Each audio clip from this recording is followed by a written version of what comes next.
Então, muito bom dia a todos. Mais uma vez eu agradeço aí a presença de vocês. E dando continuidade à nossa disciplina, né, à nossa grade, nós vamos continuando aqui nas doenças de bovino, né? Então, hoje eu separei três enfermidades que têm um destaque muito grande em relação a bovinos, né, a ruminantes, na pecuária, devido à sua grande distribuição, o seu grau de comprometimento dessas espécies, né, infectadas, desses animais que vêm a se infectar, e com certeza dos prejuízos enormes que elas causam. Todas elas são causadas por agentes virais, né, e apresentam de certa forma até um grau de semelhança. Muitas delas, inclusive, são diagnósticos diferenciais, né? São necessárias técnicas mais aprimoradas para se fazer o diagnóstico diferencial, levando em consideração a similaridade que cada uma delas tem.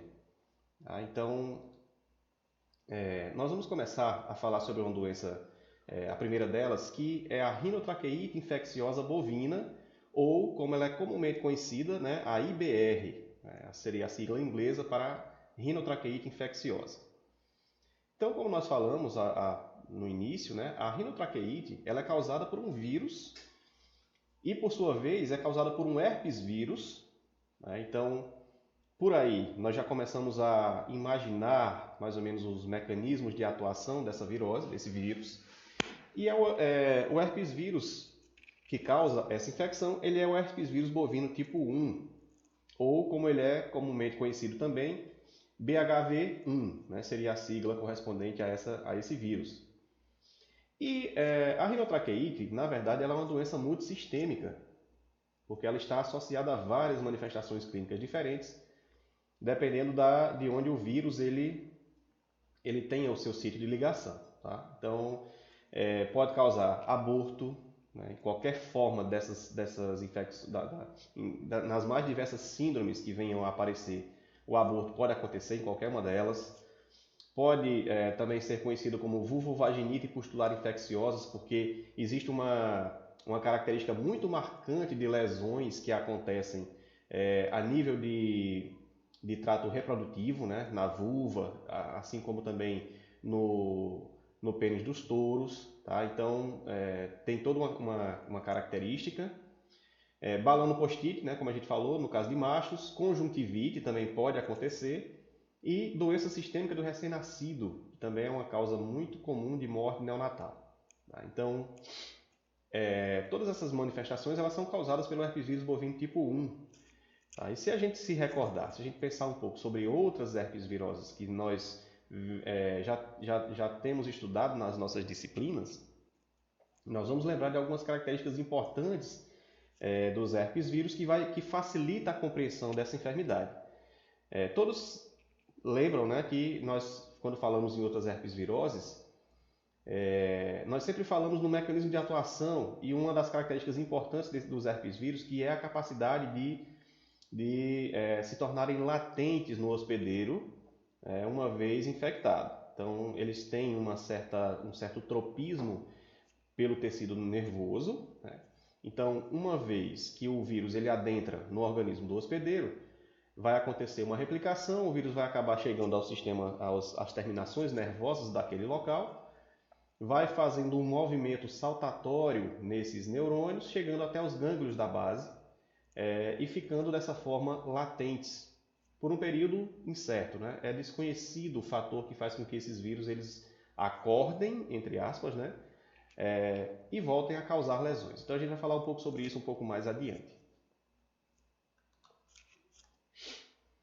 Então, aqui falando um pouco sobre a taxonomia, né, nós já vimos que é um vírus da família Herpes viride, subfamília Alpha Herpes virine e gênero Varicelo-vírus. Tá? Então, essa seria a taxonomia, né, pertence ao gênero Varicelo-vírus, mas está ligado à ordem Herpes viralis. Então, tem toda aquela característica tradicional de um herpes vírus que nós já estamos acostumados a lidar.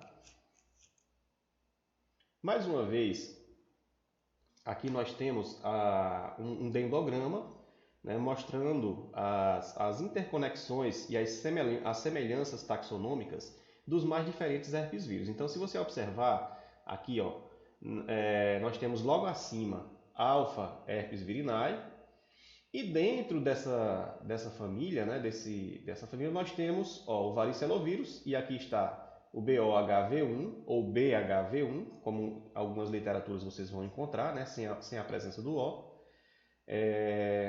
E veja que ele está muito próximo do outro gênero, que é o simplex vírus. No simplex vírus, se vocês observarem aqui, esses dois representantes logo acima no dendrograma, eles correspondem aos herpes vírus humano, né? O herpes vírus 1 e tipo 2, que causam essas manifestações cutâneas em seres humanos, né? Então, aquelas pessoas que acabam adquirindo através de portas de entrada, né? Beijo, né? Compartilhamento de utensílios, né? Mas principalmente contato direto, né? Via pele mesmo.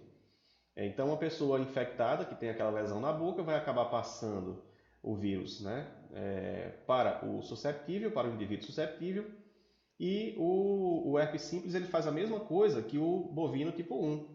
Né? Ele vai fazer uma replicação naquele tecido bucal, oral, né? Na mucosa oral, vai conseguir localizar as terminações nervosas que estão nesse local, né? Principalmente do trigêmeo, do nervo trigêmeo, acabam invadindo essas terminações nervosas e, através de um movimento centrípeto, acabam migrando e chegando até os gânglios da base desse trigêmeo, e uma vez nesse trigêmeo, o vírus torna-se latente.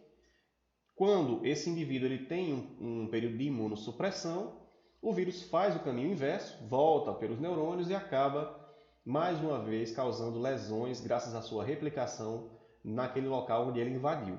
Né? Como nós já falamos, é tanto que essas lesões de herpes em humanos, geralmente elas sempre ocorrem do mesmo lado da boca onde houve a infecção, porque o vírus ele está localizado naquele antímero, né? Naquele lado. E aí esse movimento inverso ele acontece, né? E as lesões voltam a aparecer. Então, no caso da IBR, é a mesma situação, né? O vírus ele fica latente.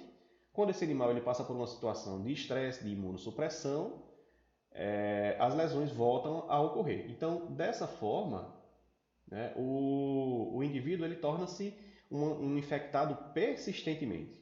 Uma vez infectado com herpes vírus, pelo menos até o momento, não existe uma condição de cura, né, microbiológica. Então, como nós falamos, né, estão nessa família incluídos o herpes simples, o vírus de Augesk. Eu não sei se vocês já tiveram a oportunidade de estudar a doença de Augesk na disciplina de aves e suínos. Alguém aí vocês já viram ou ainda não? Já, né? Perfeito. Então, como vocês sabem, a doença de Augesk ela se comporta dessa maneira também. O vírus ele invade e ele chega até os gânglios nervosos, fica lá latente, e depois o animal ele tem recidivas, né? Podendo ter problemas respiratórios, problemas reprodutivos e uma forma neurológica gravíssima em outras espécies, que é a tal da peste de coçar, né? Também a rinopneumonite equina, então são representantes que estão muito próximos ao vírus da IBR, são todos da mesma família, então eles se comportam mais ou menos do mesmo jeito. Tá? Eu acho muito interessante estudarmos essas doenças em grupo, né? Principalmente levando em consideração o tipo do agente, porque isso facilita muito a compreensão. Então, como nós falamos, os animais infectados eles se tornam portadores para o resto da sua vida, né? Porque o vírus ele estabelece essa infecção latente. E aí, geralmente, quando você tem um estresse, as síndromes, né, as características clínicas voltam a ocorrer. Usualmente ocorrem surtos esporádicos que causam prejuízos econômicos, como perda de peso, abortos, infertilidade temporária e queda na produção. Bom, então quando você tem essa questão dos surtos, né, quando você tem a ocorrência desses surtos, os animais eles vão ser muito agredidos, fisiologicamente falando. E aí tudo isso vai ocorrer como uma consequência dessa infecção, né, ativa. Aborto, como nós falamos, o animal, logicamente, ele vai ter perda de peso, porque vai estar com uma infecção ativa, né? Infertilidade temporária também, porque principalmente, como nós vimos, né, o trato reprodutivo, tanto de machos quanto de fêmeas, vai ser diretamente acometido. E aí você tem também as outras manifestações clínicas que vão ocorrendo. Por exemplo, vermelhidão, principalmente nas mucosas, secreção nasal purulenta, você pode observar em alguns animais, conjuntivite, o aborto como consequência também, né? E lesões em órgãos genitais. Então, você pode observar que as lesões elas podem acontecer nos mais diferentes órgãos, nos mais diferentes sistemas dos animais infectados. Isso dificulta um pouco a questão do diagnóstico, principalmente o diagnóstico clínico, né? Por causa dessa semelhança que outras infecções podem ter.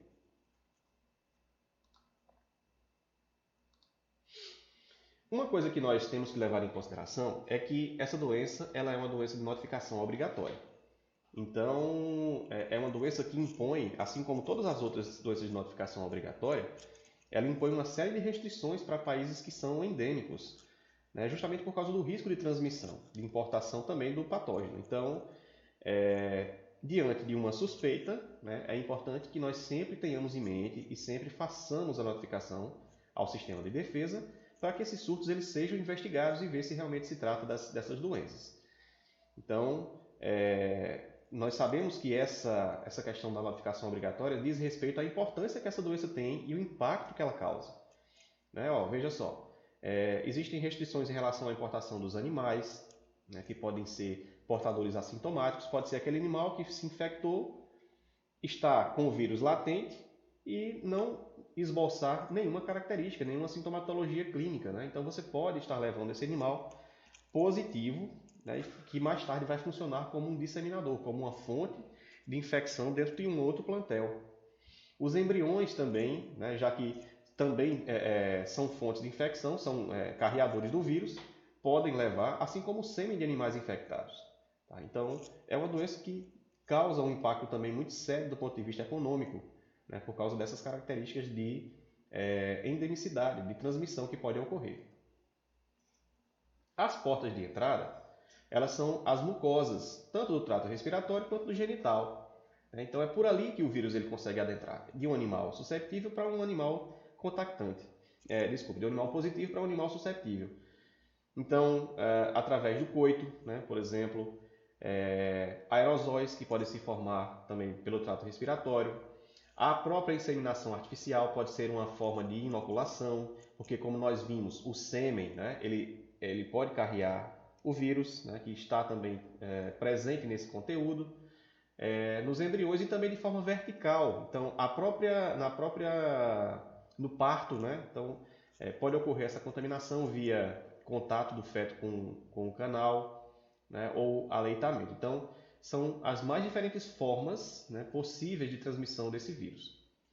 Qualquer secreção, né, ou excreção corpórea, ela pode carrear o vírus e, consequentemente, vai servir como uma via de eliminação para esse vírus no ambiente, vindo a contaminar os outros animais, seja da forma vertical ou seja de forma horizontal, por contato direto, né, ou indireto.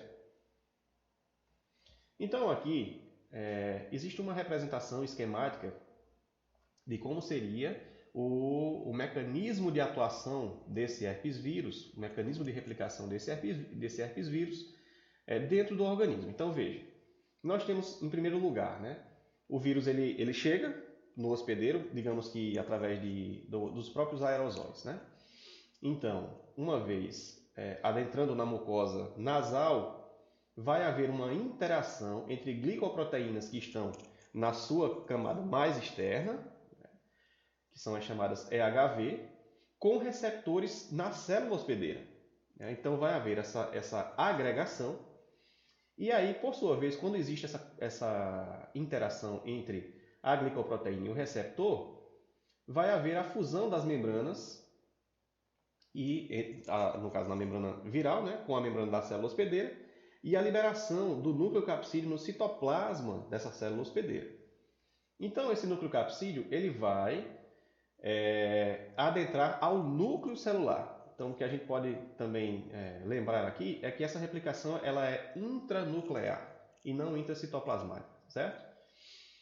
Esse núcleo capsídeo vai adentrar, né, vai ser liberado no núcleo celular, e aí vai haver uma coisa interessante que é o que eles chamam de circularização do DNA.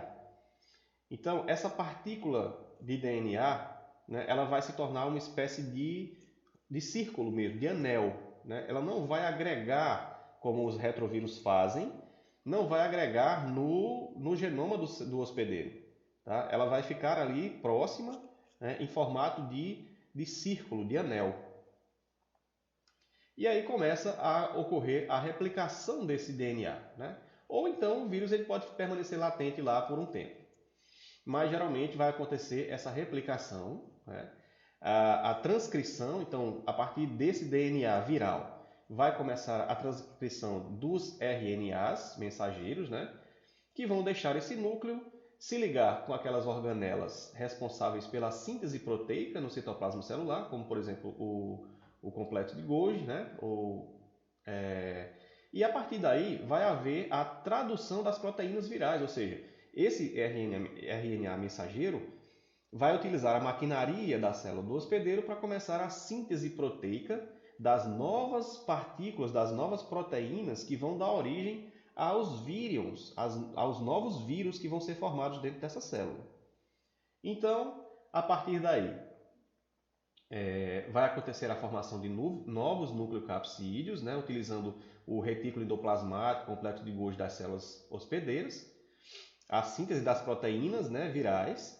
Esse nucleocapsídeo ele vai de volta, né, vai adentrar no núcleo novamente e vai ficar margeado, vai para a margem desse núcleo celular, levando consigo uma parte, né, formando uma espécie de vacúolo. Então,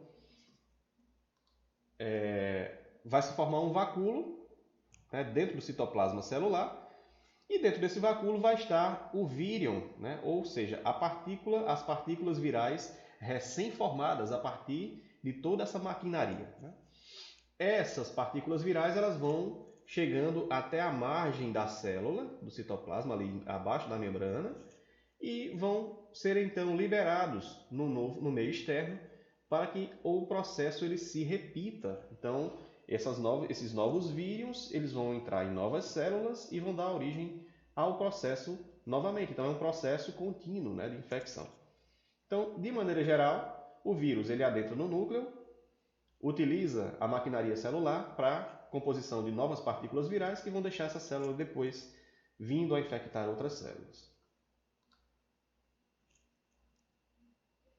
Pessoal, eu estou com o microfone, com o fone fora do ouvido, porque eu fico escutando o meu retorno, tá? Então, se alguém tiver alguma intervenção para fazer, eu vou pedir para usar o chat, tá certo? Bom, então aqui de maneira geral, nós temos a patogenia. Né? Vamos rever, vamos dar uma pincelada em como ocorre a patogenia da IBE. Bom, então primeiro vamos inicialmente ter a invasão pelas portas de entrada, como nós já falamos, né? O trato respiratório, o trato reprodutivo, né? Pode ser as principais portas de entrada. Então, a partir dessa conexão, né, vai haver aquela interação que nós vimos no slide anterior e o vírus ele vai começar a se replicar nesse local por onde ele entrou. Né? Então, o primeiro sítio de replicação viral será exatamente naquela mucosa, naquele local por onde o vírus entrou. Isso vai causando lise celular, porque à medida que os vírions, eles vão deixando essa célula infectada, eles causam a lise, a destruição dessa célula, né? Para encontrarem outras células para infectar.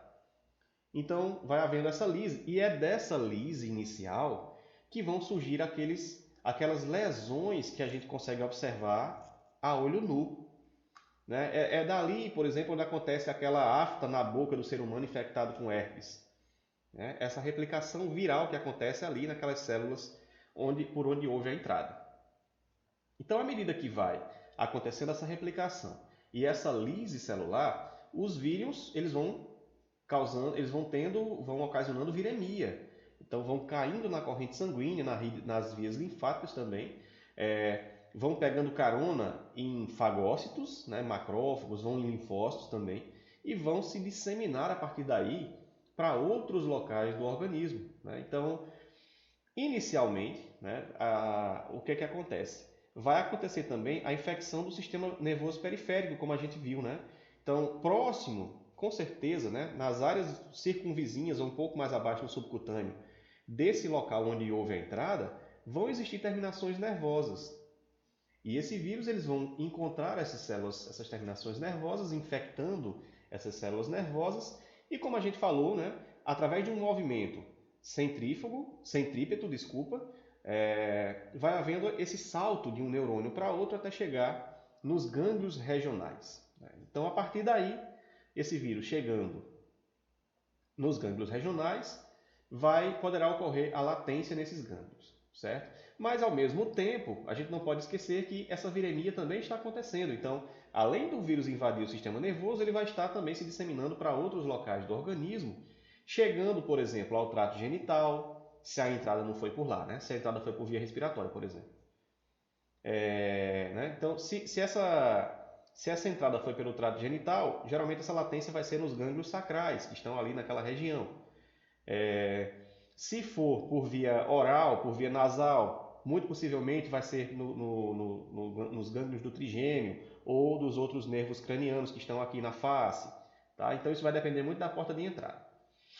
E, como a gente falou, o vírus vai estar também em outros locais, então vai chegar ao útero. Se esse animal tiver prenhe, vai acontecer infecção fetal, poderá acontecer a endometriose, né? Vai acontecer o aborto, poderá acontecer degeneração placentária. Então, as mais diferentes agressões vão ocorrer no trato reprodutivo também desses animais. Tá? Então, a partir daí, né, a partir desse estabelecimento do vírus nos gânglios, pode haver essa latência. Essa fase, essa crise, né, essa manifestação aguda, ela pode passar depois de algumas semanas e futuramente, quando esse animal tiver uma imunossupressão, as lesões elas tendem a reaparecer, né, porque o vírus ele volta para causar as lesões mais uma vez. Bom, então em relação aos achados patológicos, quais as lesões que a gente consegue observar? Poderá se formar vesículas, tanto nas mucosas, né, do trato respiratório, oral, como também, principalmente, na vulva, né, no prepúcio de machos. Pústulas, como resultado de um processo de infecção secundária. Úlceras superficiais, né, então essas pústulas vão se rompendo, formando essas úlceras. Na pele, como a gente falou, no trato respiratório e no trato genital. Depois vai ocorrer o quê? Uma recuperação. Então essas lesões elas vão desaparecer. Vai haver uma cicatrização sem geralmente deixar cicatriz nenhuma. Tá? Mas aí a gente vê que isso pode mais uma vez surgir tempos depois. Falando um pouco sobre a distribuição da doença, sobre a epidemiologia, nós sabemos que a IBR é uma doença que ocorre no mundo todo. Né? É uma distribuição mundial, está presente em todos os continentes e é por isso que é uma doença de notificação obrigatória, né? Porque ela tem esse caráter endêmico nas mais diversas partes do mundo. E o primeiro relato de isolamento no Brasil foi em 1978, então já faz bastante tempo que a doença é conhecida por nós, né, que está presente aqui. Surtos têm sido diagnosticados em vários estados do Brasil, né? Então ela está disseminada no nosso país, né? Não existe regiões que estejam livres. E como nós falamos, né, sempre quando nós temos casos de aborto dentro de um criatório de bovinos, há de se desconfiar que pode se tratar de IBR. Tudo bem, existe uma série de outras infecções que também causam aborto. Leptospirose, brucelose, outras parasitoses, né, toxoplasma, neóspora e outras infecções, mas também não podemos deixar de lado, né, a investigação epidemiológica. Né, é importante que se faça uma investigação epidemiológica mais profunda dentro desse criatório, analisando os fatores, os sinais que esses animais têm apresentado, para também ver se não se trata de IBR.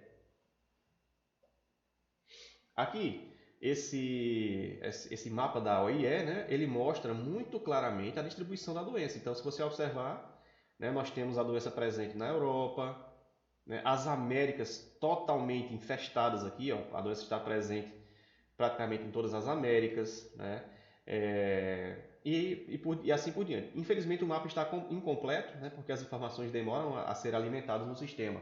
Mas nós temos casos no continente africano também. Tá? Então é uma doença que tem essa distribuição cosmopolita mesmo, está distribuída no mundo todo.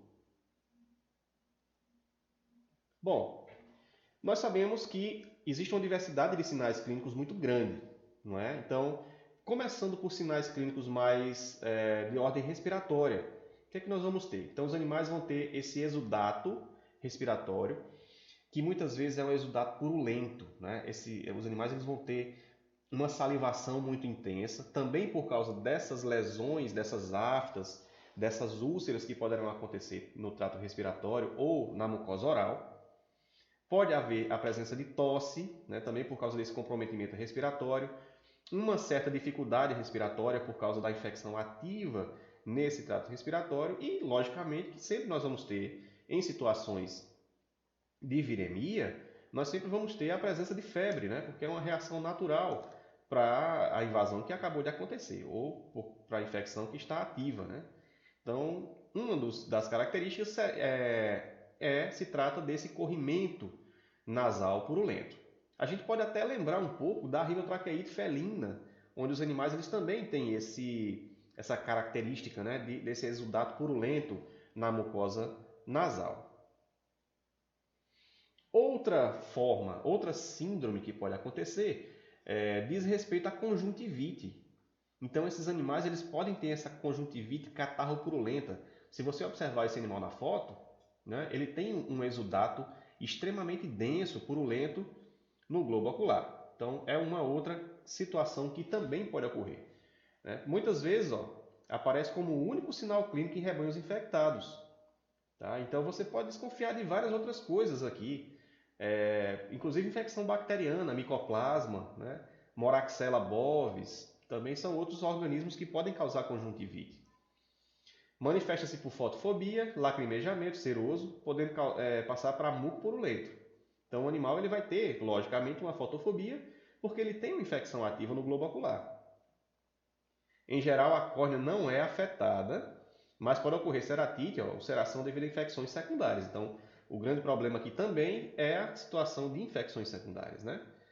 E esse quadro ele regride de 5 a 10 dias quando não ocorrem complicações. Então, você vê que é uma doença que é autolimitante, né? Ela vem, causa aquele transtorno, depois regride.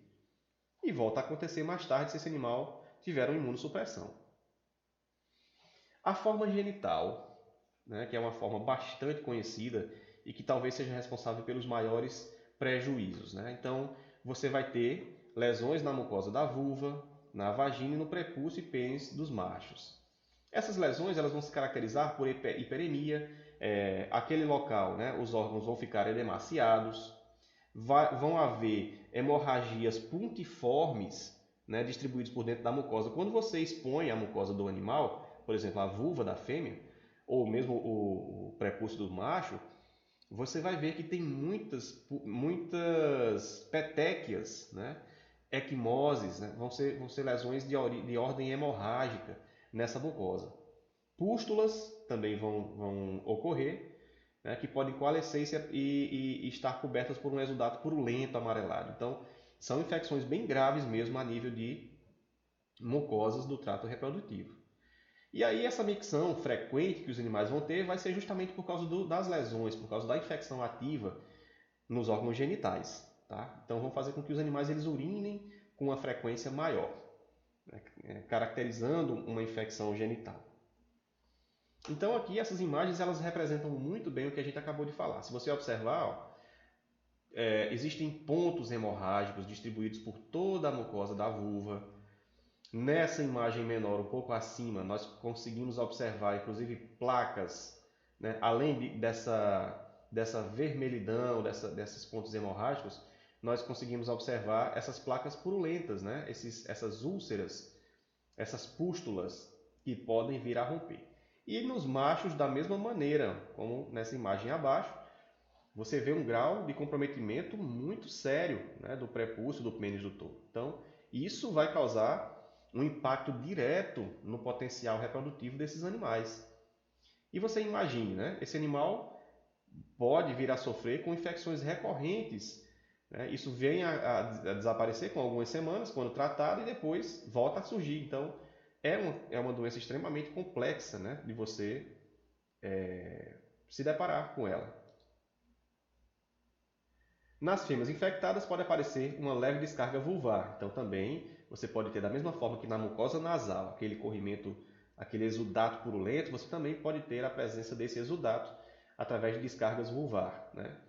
O vírus causa lesões nos ovários, levando à infertilidade temporária. Então, você pode ter também, além das lesões diretamente nas mucosas, o impacto reprodutivo também vai acontecer a nível de gônadas, né? Porque a infecção dos ovários vai fazer com que esse animal se torne temporariamente infértil. E se você lembrar, né, daquela imagem lá atrás do touro com o pênis comprometido, você vai ver que essas pústulas, essas úlceras, elas podem levar a formação de aderências. Então, depois que a crise, né, que os sinais agudos passam, esse animal ele pode ter um comprometimento muito mais duradouro ou até permanente, um impacto negativo para a reprodução, porque ele vai ter essas aderências que vão surgir a nível de prepúcio, de pênis, né? Então, é muito complicado de você manter animais positivos dentro do criatório. E também, mais uma vez, reforçando, né, a questão do aborto. Então, pode acontecer em qualquer período de gestação, não tem esse negócio de terço final, terço inicial de gestação. Uma vez a fêmea gestante vindo a se contaminar, a se infectar, ela pode abortar a qualquer momento, né? Geralmente é no terço final, mas isso também nós temos muitos relatos de acontecer inicialmente, né, nos primeiros meses de gestação. Frequentemente também ocorre retenção de placenta após o aborto, porque a gente viu que o comprometimento não é só no feto. Ela pode ter, inclusive, uma endometriose, né? Também por causa das lesões que o vírus causa lá. E a fórmica sistêmica neonatal. Então, ela manifesta-se em bezerros neonatos, infectados no final da gestação, né? Ou até durante o parto. Então, no momento do parto, como nós vimos lá no início, pode ocorrer essa contaminação, né, pelo canal, pela passagem do bezerro, e ela é sempre fatal, né, porque as lesões elas são muito agressivas nesse neonato, lesões necróticas no sistema digestivo, nos linfonodos e também no trato respiratório. Então, é uma forma também que vai causar muita morte neonatal. É por isso que, em alguns casos, aconselha-se, né, que seja feito a cesariana de animais de fêmeas positivas para evitar esse contato na passagem, né? Isso se também não já tiver havido contaminação em útero. Então, na patologia, né, mais uma vez, a forma respiratória. Nós vamos ter hiperemia e úlceras nas mucosas respiratórias. Em fetos, nós vamos ter focos de necrose e corpúsculos de inclusão intranucleares. Então, nós temos que lembrar que na análise histopatológica aqui, os corpúsculos que serão observados de inclusão viral, eles não vão ser intracitoplasmáticos, porque nós vimos que o núcleo capsídeo ele adentra no núcleo celular, né? Então, esses corpúsculos de inclusão eles vão estar dentro do núcleo. Nos bezerros afetados pela forma sistêmica, são descritas úlceras na mucosa do trato digestivo e também pneumonia. Então, sempre você vai ver, né? Trato digestivo, respiratório e genital envolvidos. Então, aqui, mais uma vez, mostrando as lesões muito clássicas, né? Com essa hiperemia da mucosa oral. Exudato, a presença de exudato, inclusive nos cornetos nasais, ó, você vê esses pontos purulentos, né? Acúmulo de exudato purulento. E uma lesão clássica na traqueia, né, de animais com IBR, que se caracteriza por essa traqueite. Então, vai haver uma inflamação da traqueia com a presença de úlceras, né? Exudato espumoso, presença de exudato também puxado a sanguinolento em algumas situações. E essas úlceras, também placas casiosas, né? Então, é uma lesão também muito comum de ser observada na necropsia. Para se fazer o diagnóstico, aí é que vem aquela situação que nós comentamos no início. Não existem sinais clínicos patognomônicos da IBR, né? Nós vimos que é uma doença que é multissistêmica, pode ocorrer das mais diferentes formas. Então, como nós vimos, né? Só recapitulando, muitas vezes os animais vão ter o quê? Apenas uma conjuntivite. Algumas outras vezes vão ter a presença de essa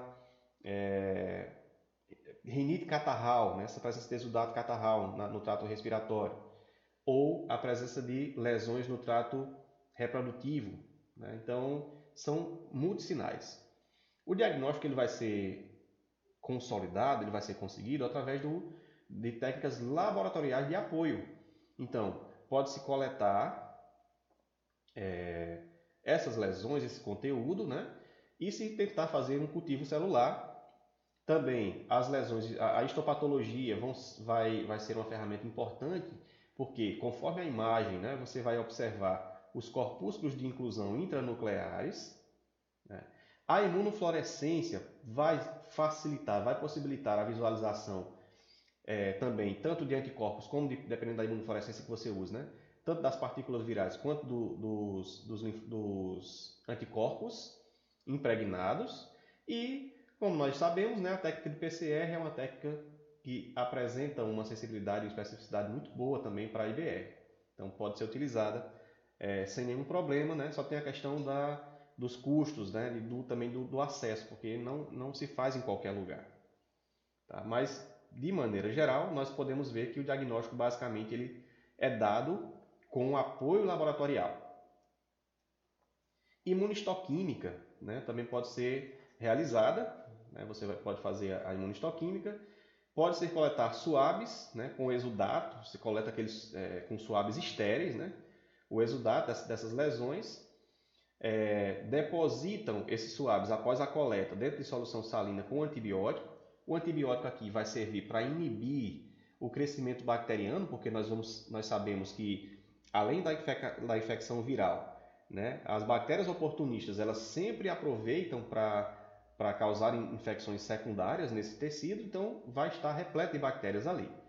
O antibiótico vai inibir o crescimento bacteriano e você vai utilizar esses suaves para tentar fazer a identificação do vírus no laboratório.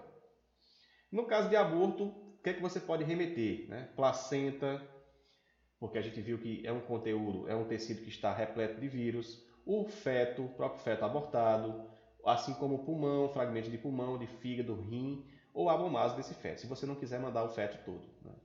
Então, existe a possibilidade de mandar apenas os fragmentos de órgão. E para se fazer o controle, primeiro, né, evitar situações de estresse. Então, a rotina, o dia a dia dessa fazenda, desse criatório, ele tem que funcionar de uma maneira que os animais eles não precisem passar por estresse térmico, por estresse alimentar, por estresse de transporte. Tá? Evitar situações de estresse. Em caso da identificação de animais positivos, de animais doentes, esses animais eles devem ser imediatamente separados da criação, porque quando esses animais eles estão no pico de viremia, né, nós podemos observar que todas as secreções que eles vierem a liberar vão estar ricas em vírus, em partículas virais. Então, vai ser uma fonte de infecção ativa dentro desse criatório. É importante também realizar antibioterapia, porque o vírus por si só ele vai causar as lesões, mas ele também vai causar uma susceptibilidade para infecções secundárias, como a gente viu, não é? Então, a antibioterapia vai dar um suporte para esses animais, né, para evitar essas infecções secundárias que vão piorar muito mais o quadro. E a vacinação será a estratégia primordial para a diminuição dos transtornos causados por essa infecção. Então, o esquema vacinal, um dos esquemas vacinais muito preconizados é a primeira dose no desmame, né? Então, quando a imunidade colostral vai diminuindo, você faz a primeira dose, a primovacinação, para que esses níveis de anticorpos se mantenham ativos, altos, né? E aí mais duas doses, ó, a segunda e a terceira dose. Então, 30 dias depois da primeira dose você faz um reforço e com mais 30 dias, ou seja, 60 dias da primeira dose você faz o outro. E a partir daí fica se fazendo uma repetição, um reforço anual. Né? Vacinar touros e vacas antes da estação de monta, para que quando chega essa estação de monta eles estejam com níveis adequados de anticorpos. Né? E faz no caso das vacas, faz um reforço no terço final da gestação pelo mesmo motivo e também para que essa proteção ela seja passada de forma passiva para a prole. Então, é um esquema interessante de vacinação que pode ser utilizado. Então, de modo geral, né, esses são alguns pontos importantes que a gente discutiu sobre a IBR.